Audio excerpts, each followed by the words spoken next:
Good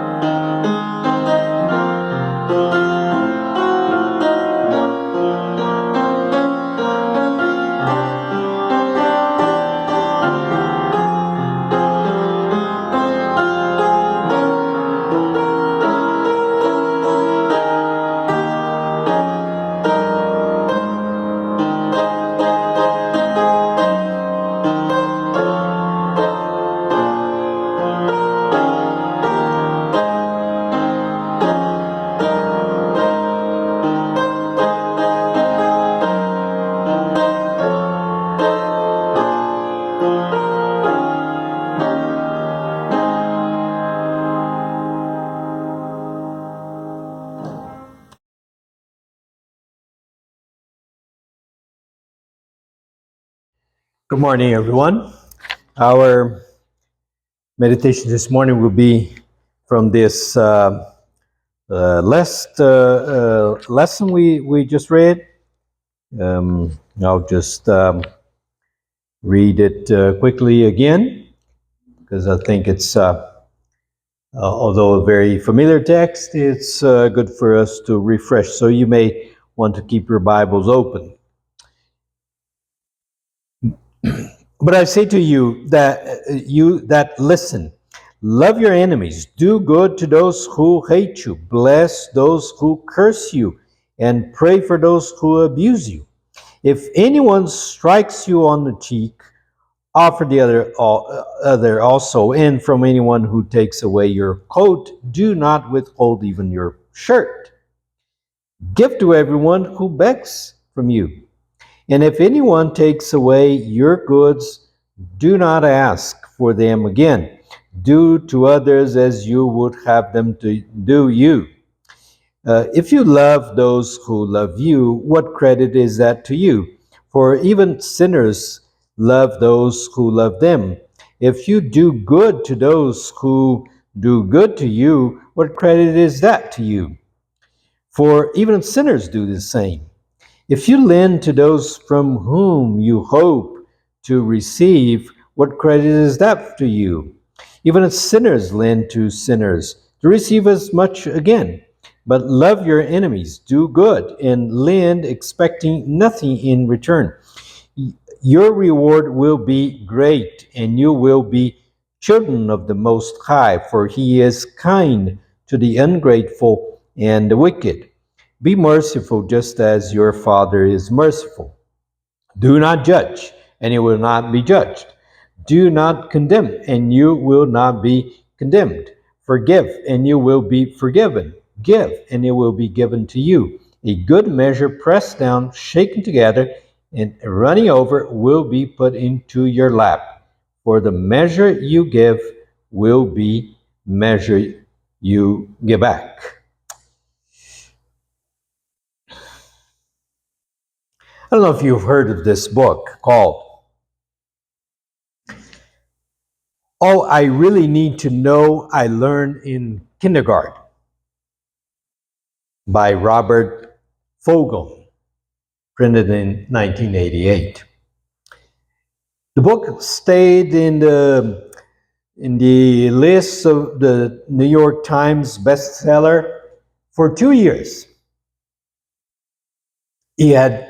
It sold at least 17 million copies in different languages. The idea of the book is some of the basic things for life, we learn it just from kindergarten. Such things as share everything, play fair, put things back where you found it, clean up your own mess, wash your hands before you eat. And this one I like. Warm cookies and cold milk are good for you.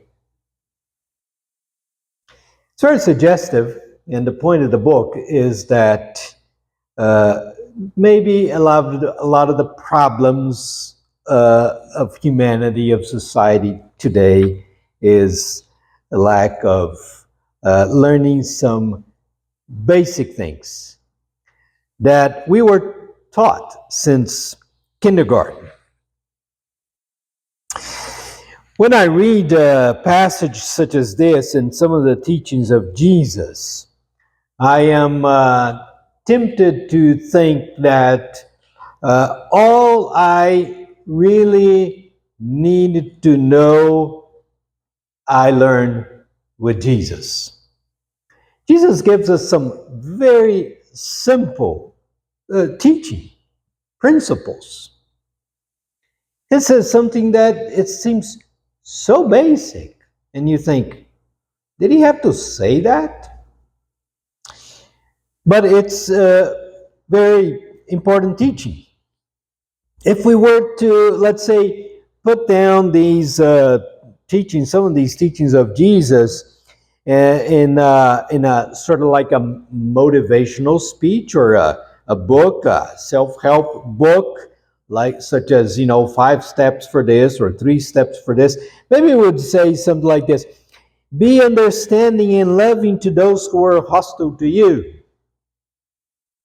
If you offend someone in social media, offer them more reason to offend you. If you're robbed, don't report to the police. Let them have. Oh, offer some other things for him to take. I'm not sure that book would be that popular. I don't think that book would be in the bestseller list of the New York Times.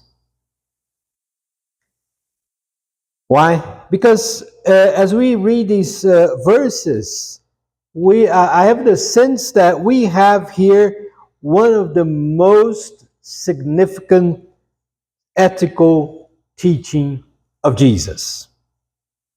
It goes against the grain, perhaps even to our Christian living. It's countercultural.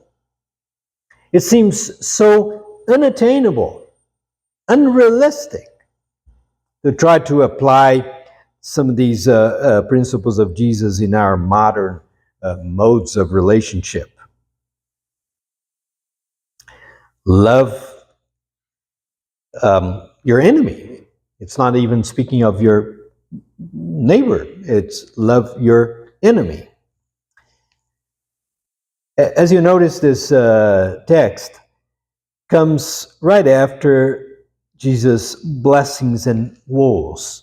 Actually, here we have Luke's version of the Sermon of the Mountain in Matthew 5 through 7. We have this Sermon of the Mountain of Jesus, which begins with the blessings also.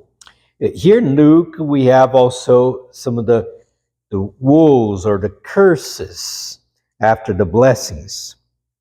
And right after the blessings, then Jesus speaks about loving the enemy. It seems as an application of these blessings and woes, which Jesus had just said. But I would say that here, as we see here in Luke and the Sermon on the Mountain in Matthew, we have some of Jesus' keystone ethical teaching. And as I said, so countercultural. As an application to these blessings is like, okay, what does this mean in real life? How do we apply this? I just want to pick up on what Matthew says in chapter 5, verse 43 through 48. He says, you have heard that it was said, you shall love your neighbor and hate your enemy.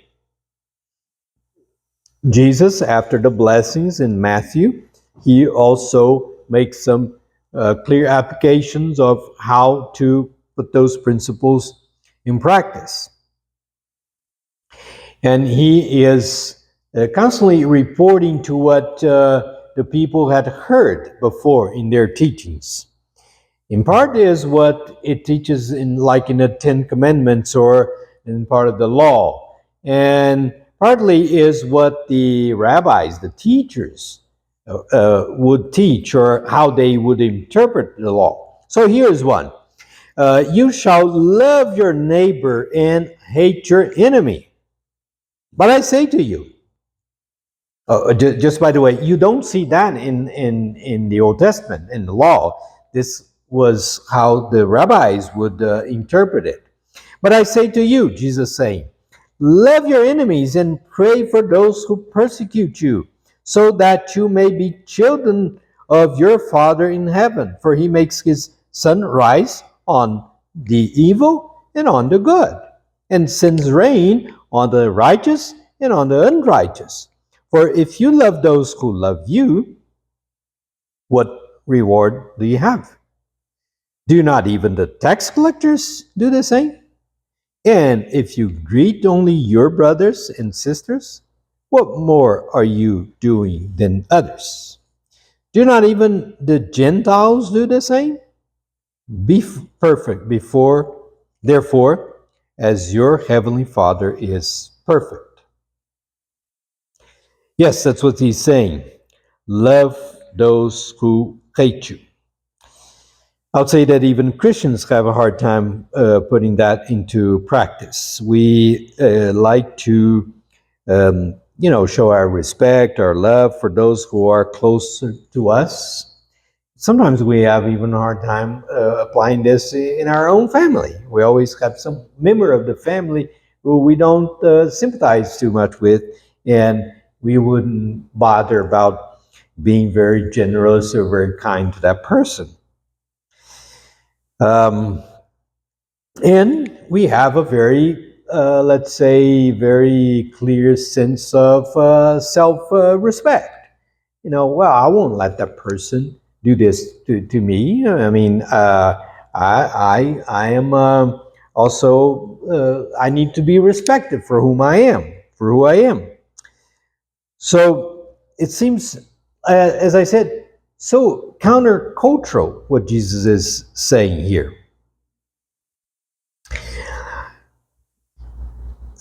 It's you wouldn't normally see something like this in a self-help book and so on. But there's a book I've read some years ago. I would probably had not read the book if it wasn't given to me, and if it wasn't for who gave it to me. The book in English, it's called Unlocking Your Legacy, 25 Keys for Success. In Portuguese, they swapped the subtitle, but the title, and it's called 25 Keys for Success, Unlocking Your Legacy, by Paul J. Meyer, published in 2002. He's a Christian businessman. And the book, although it has some clear teaching, Christian teaching, and it's self-described as Christian living and leadership book, but it's written to the public in general. And in many ways, this book it could be called a self-help book that have some very clear steps, like 25 steps for being successful. It's not my typical kind of book, but I like this book. What's amazing about this book, and again, it's intended to general readership. What's interesting about this book is that the first chapter is about love, where every good legacy begins. And it speaks of loving God, loving ourselves, and our neighbor. Truly, it doesn't say anything about loving the enemy, but nonetheless, it speaks of love. Not the type of thing that you would expect in a book for the general public, or a book intended to businessmen and leaders and so forth. But the point is, according to a Christian perspective, and this writer uh, rightly points this out, a good legacy, or if you want to leave a good legacy, it begins with love.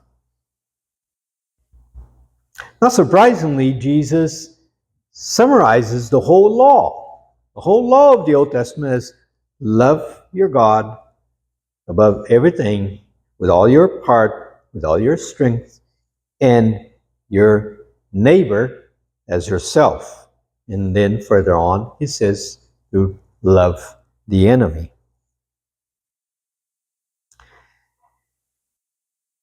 So Jesus is going straight to the love your enemy. Do good to those who hate you. Especially nowadays, I guess with younger people, it's more common. But we're in the culture of canceling people who do some bad things to us or say bad things to us or who we don't like. And of course, this can take some political or religious turns, and we end up actually, social media has a mechanism of doing this. We end up living in a sort of a bubble, or being just within those who think like us. Jesus is saying, no, we have to break that barrier, and we have to be able to love those, even those who are not doing good to us. So the second thing I want to point out is what is in verse 31, is which says, do to others as you would have them do to you. I'll call this as the golden rule of Jesus. It's something so simple, so basic, but seems to be the golden rule of all of Jesus' teaching. And this can be applied positively and negatively. Now, what calls my attention here is that there's a little difference between how you apply, if you apply it positively and negatively. Positive, I mean, is, well, if you expect people to do good things to you, you have to do good things to them. If you don't want negative things, bad things to you, well, don't do that to others. But there seems to be a difference here. Let's say this idea, do to others as you would call them do to you. It's what we call mutuality, or to be reciprocal. We see this a lot. We've been seeing this in the news as far as, government, international relations, and so forth. So what one country does to the other country gives back some other similar situation. So this is being reciprocal. So is Jesus teaching us to be reciprocal?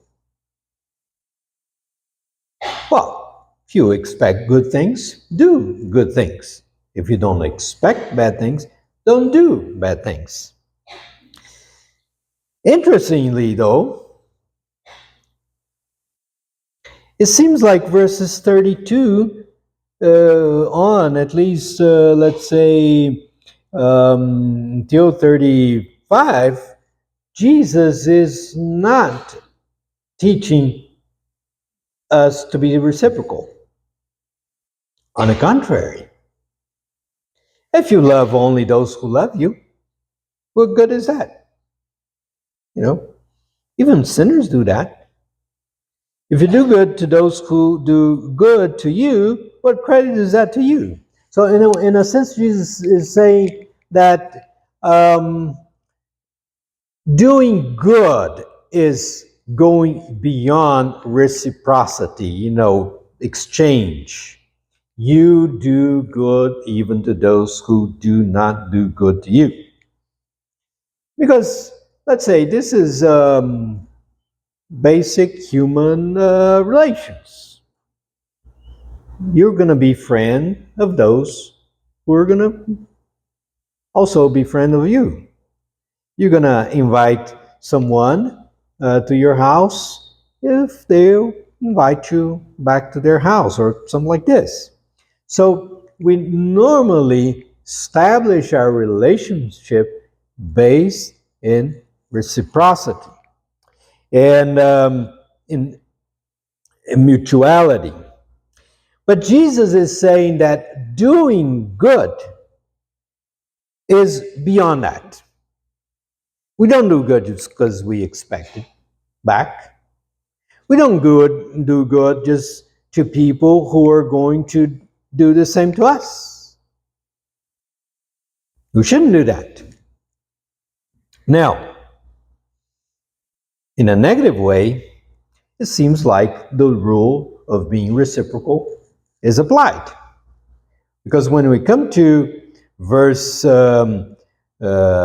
37,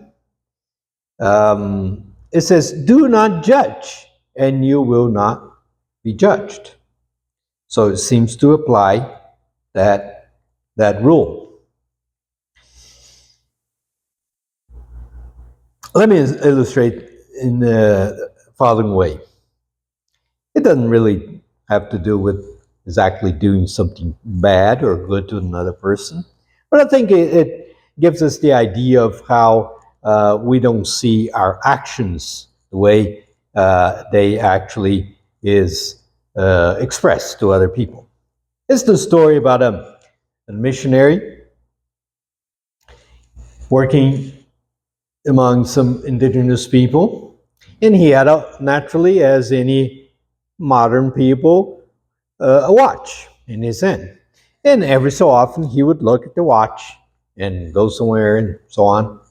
So one of the native friends was very impressed by that thing that he carried in his wrist and kept begging him to give him that watch. Well, after some time, the missionary finally gave that indigenous person the watch. Next thing he sees is that man, native man, tied the watch in a high pole and put it next to his hut. The missionaries looked at that and said, "How stupid. How is he going to look at the time with the watch up there?" He wouldn't get it. Years went by, and after many years of service, the missionary goes back to his country to teach. And there in his office, can you guess what he hung in the wall?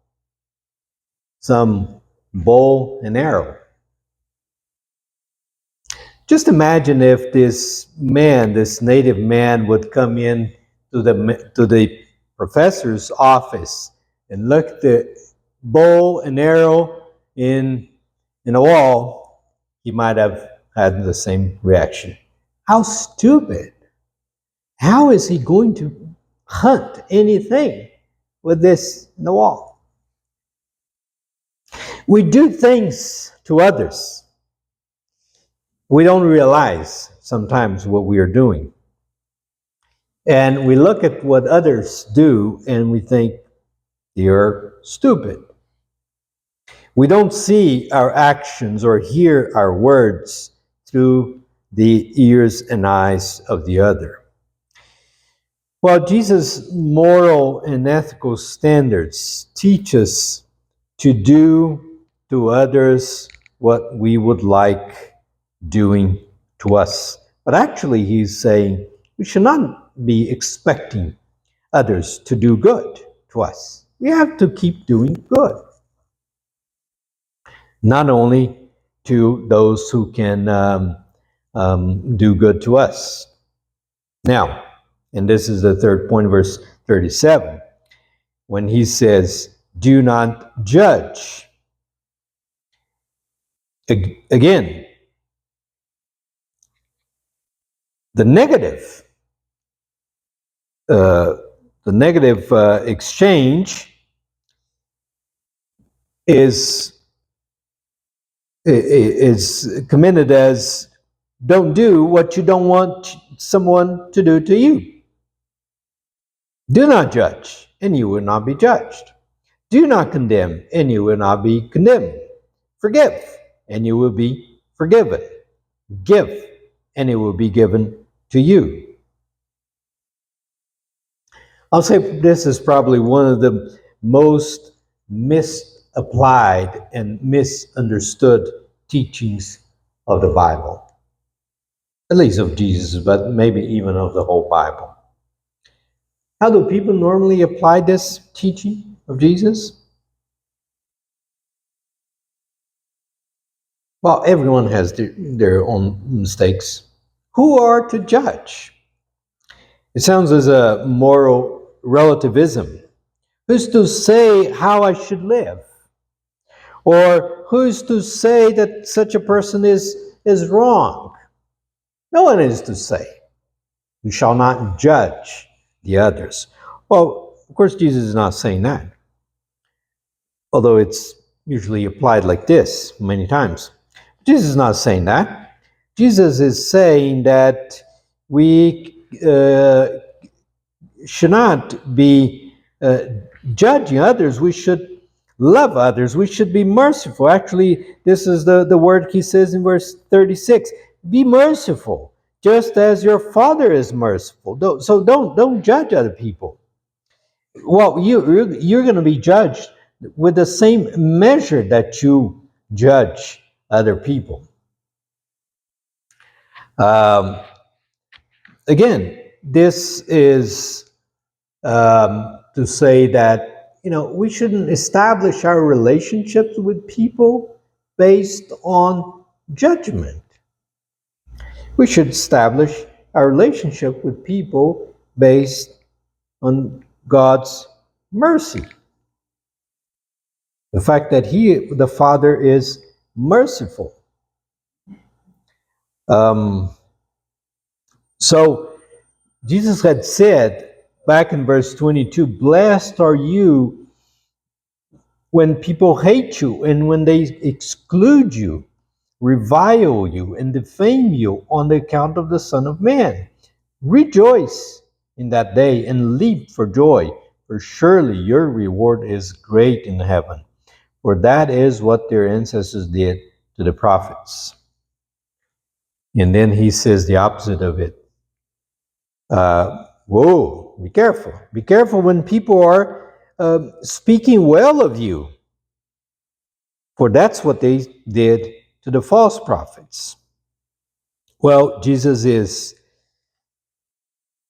in a sense, saying, well, the good we do, we have to do regardless if we're going to receive it back. But judging others, condemning others, we shouldn't do, because we're going to be judged the same way. The teaching of Jesus is to be merciful. As I said, it's a basic teaching of Jesus. It's like things that we learn in kindergarten. It's so basic, but it goes so much against our modern culture. It goes against what we learn about individualism, about, being ourselves and being able to think as we want and do as we want. Jesus is saying that those who are his disciples, his followers, should live being merciful and being loving to one another. May the Lord continue to bless us and teach us through these words. Amen.